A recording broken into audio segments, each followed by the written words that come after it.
दोस्तों, मणिपुर पिछले 2 महीने से लगातार जल रहा है। उसकी अलग अलग तस्वीरें निकलकर सामने आ चुकी हैं। 100 से ज्यादा लोगों की मौत हो चुकी है, हजारों लोग बेघर हो चुके हैं।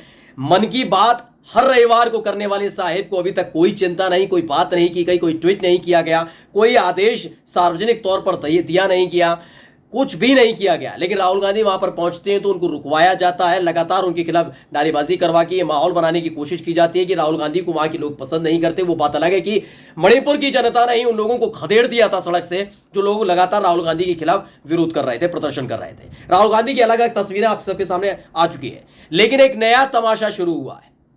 अब तक लगातार कहा जाता रहा कि साहेब जहां जहां जाते हैं वहां वहां उनके साथ 1-2 कैमरामैन रहते हैं। यानी वो कैसे खा रहे हैं, कैसे पी रहे हैं, कैसे रह रहे हैं, क्या बोल रहे हैं, किस तरीके से संवाद कर रहे हैं, तमाम एक एक चीज, एक एक सेकंड कैमरामैन रिकॉर्ड करता है। यानी ऐसा लगता है कि नेता ना हो, अभिनेता हो गए हो। लेकिन बात सिर्फ अब साहिब की नहीं होगी इस देश में, क्योंकि इस देश ने नेता के तौर पर अभिनेता के लिए एक और शख्स को चुन लिया है। जी हां, मणिपुर के मुख्यमंत्री एन बीरेन सिंह की बात कर रहे हैं। लगातार मणिपुर में जिस तरह के हालात बने हुए दोस्तों, उसको लेकर इनका इस्तीफा मांगा जा रहा है। इन्होंने कहा मैंने इस्तीफा भी दिया, लेकिन जो जनता है ना, वो इस्तीफा नहीं देने दे रही है, वो मना कर रही है। मैं तो इस्तीफा देने गया था राजभवन, लेकिन वहीं पर जनता पहुंच गई, मेरे से इस्तीफा छीन लिया, मुख्यमंत्री से इस्तीफा छीन लिया और छीनने के बाद उसे फाड़ दिया। मैं करूं तो करूं क्या? मतलब मैं जबरदस्ती मुख्यमंत्री बनूं। नमस्कार, मैं हूं प्राज्वल गौतम और आप देख रहे हैं द कंटा।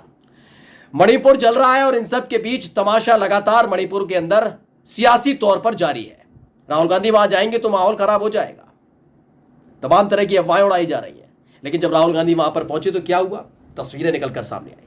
तमाशा कहां से शुरू हुआ, अब आपको इस तस्वीर के जरिए हम दिखाने की कोशिश करेंगे। वीडियो को गौर से इसलिए देख लीजिएगा दोस्तों, क्योंकि यह वीडियो राजनीतिक इतिहास में के पन्नों पर अब अंकित हो चुकी है कि 2014 के बाद से देश का माहौल ऐसा बना था कि जो सत्ता में बैठे हुए थे नेता, वो नेता रहे ही नहीं थे, वो अभिनेता बन चुके थे।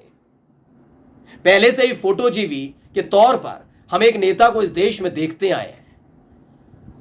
तमाम अलग अलग तस्वीरें उनकी आपने देखी होंगी। जहां जाते हैं, अपनी मां से मुलाकात करने जाएं तो भी उनके साथ कैमरामैन हो, कुछ खा पी रहे हो तो उनके साथ कैमरामैन हो, पूजा अर्चना कर रहे हो तो उनके साथ कैमरामैन हो। और हां, अगर गलती से वो अगर कुछ काम कर रहे हैं और कैमरामैन उनका चलचित्र बना रहा है, यानी वीडियो बना रहा है या फोटो खींच रहा है, कोई गलती से बीच में आ जाता है, तो वो ये नहीं देखते कि वो कितना उम्र में बड़ा है छोटा, उसे धक्का मार के पीछे हटा भी दिया जाता। तमाम आपने वीडियो देखी होगी। अब बात हो रही है इस देश के दूसरे नेता उर्फ अभिनेता की।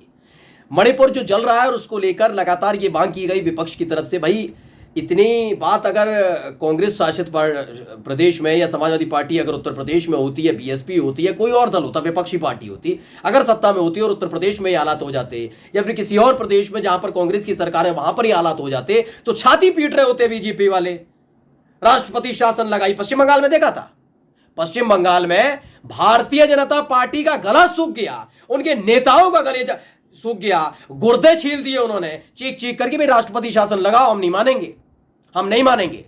तस्वीरें जो निकलकर सामने आई उसमें देखा बीजेपी के झंडे लिए लोग ही पुलिस वालों को खदेड़ रहे थे, वो बात अलग है। लेकिन बार बार कह रहे थे कि पश्चिम बंगाल में हालात खराब हो गए, राष्ट्रपति शासन लगाइए, राष्ट्रपति शासन लगाइए, छाती पीटी जा रही थी। मणिपुर के लिए नहीं कह रहा बीजेपी के नेता, क्योंकि वहां खुद की पार्टी की सरकार है। साहिब को फर्क नहीं पड़ रहा। मन की बात के मैं हर रविवार को बोलने तो जरूर आते हैं, लेकिन बात नहीं करते मणिपुर की। कोई बात नहीं कर रहा बीजेपी के नेता। वो कह रहा है वहां सब कुछ सही है, रोज तस्वीरें आ रही है, गोदी मीडिया पर नहीं दिख रही होंगी आपको। वैसे अमूमन आप जाकर सोशल मीडिया पर देखिएगा, मणिपुर डालकर कितनी तस्वीरें निकलकर सामने आएंगी। वहां के लोगों की बातें भी सुनिएगा, जो वहां की भाषा शैली में बोल रहे हैं तो मत सुनिए, हिंदी में ही बहुत लोगों ने बयान दिए हैं। उन्होंने बताया है कि इस देश की सरकार ने कैसे, न केवल इस देश की सरकार ने बल्कि राज्य सरकार ने, जहां पर भारतीय जनता पार्टी की सरकार है, उसने आंखें मूंद ली।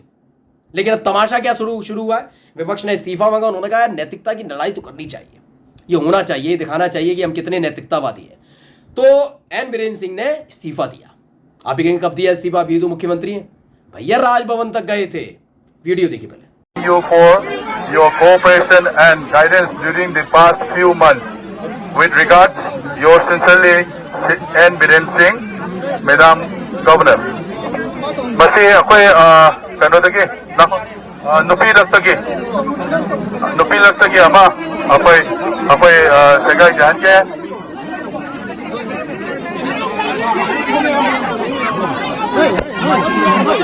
natai ima kedua mana kedua oh ini dapat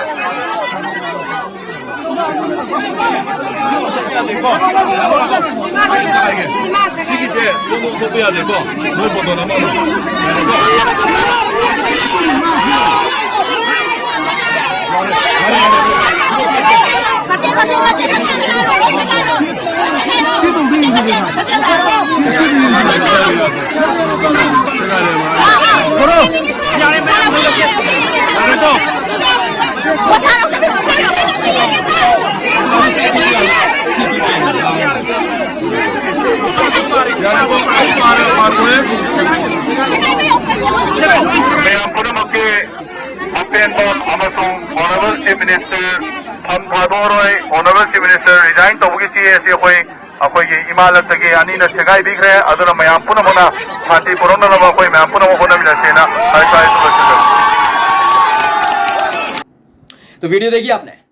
दरअसल वहां पर इस्तीफा देने गए थे और ये शायद पहली दफा होगा राजनीतिक करियर में किसी ने शायद देखा हो, लेकिन अब तक का जो अनुभव मेरा रहा, मैंने नहीं देखा कि जब आप इस्तीफा देकर आए हो तो सार्वजनिक तौर पर संसद के अंदर जरूर उसका ऐलान किया जाता करते हैं, कोई भी सरकार हो, कि हम विश्वास मत हार गए या रह गए। अटल बिहारी वाजपेयी जी ने भी किया था सबने, लेकिन सड़क पर खड़े होकर अपने समर्थकों के बीच ये अनाउंस किया जा रहा था कि मैं तो भाई इस्तीफा देने जा रहा हूं, मैं राजभवन में के बाहर खड़ा हूं, मैं भैया इस्तीफा दूंगा, अब तो बड़ा नैतिकतावादी हूं मैं, 2 महीने हो गए।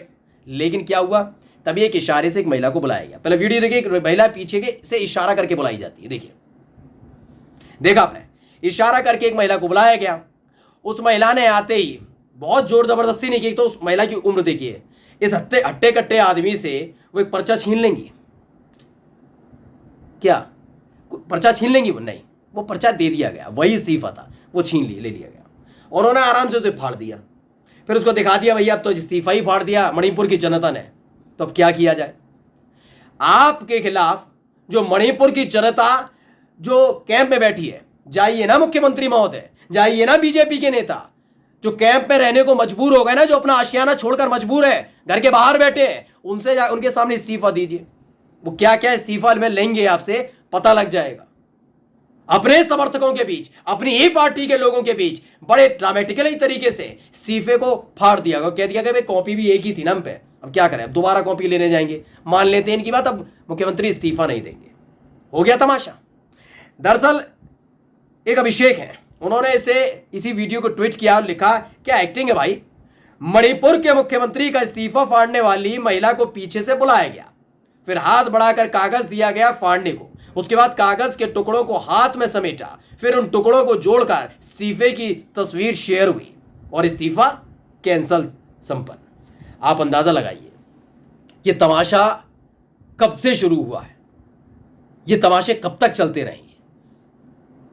दरअसल भारतीय जनता पार्टी इस दौर में इसलिए भी गिर गई है, और मणिपुर को लेकर खासकर इसलिए क्योंकि साल के आखिर में 5 राज्यों में विधानसभा चुनाव होने जा रहा है, जिसमें एक पूर्वोत्तर राज्य भी है।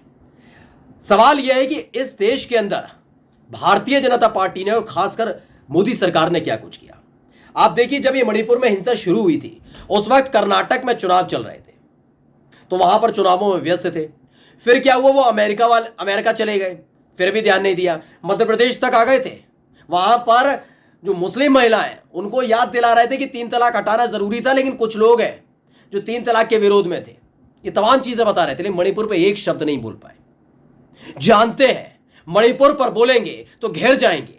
भारतीय जनता पार्टी इस मुद्दे पर इस बुरी तरह से घिर चुकी है कि अब ये तमाशे करने पड़ रहे हैं। सड़क पर खड़े होकर मुख्यमंत्री को यह दिखाना पड़ रहा है कि भाई मैं तो इस्तीफा देना चाहता हूं, जनता देने नहीं दे रही। कहते हैं ना, जाइए जो लोग बेघर हुए, जिनके परिवार वालों से उनका अपना घर का चिराग छीन लिया गया दंगे के नाम पर, उनके घर के सामने खड़े होकर ये तमाशा करके देखिएगा। नमस्कार।